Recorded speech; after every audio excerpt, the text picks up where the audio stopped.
To the war in Ukraine, and that country is accepting a rare offer from Russia for a sit-down between President Putin and President Zelensky.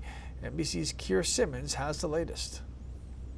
President Zelensky proposing a face-off with President Putin, saying in a video statement he will wait for the Russian leader personally for talks in Turkey on Thursday. It's his response to a dramatic late-night television address from the Kremlin. Putin saying Russia is ready for the first direct talks with Ukraine in 3 years.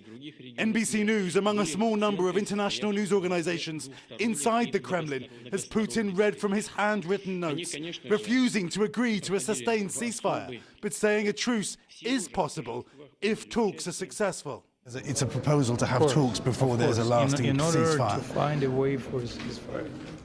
Hours earlier, Zelensky had met with European leaders in Kyiv. This morning, Ukraine and French President Macron insisting on a pause in the fighting before negotiations.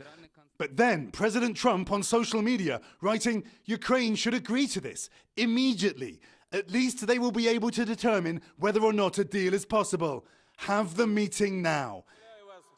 If there are talks, the two sides will begin far apart. Russia and Ukraine targeting each other again overnight. Kherson in Ukraine hit by shelling, and Kursk in Russia struck, according to local officials.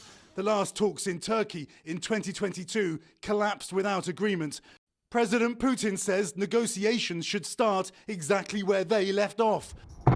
That would include a demand that Ukraine disarm, a no-go for Kyiv after years of war.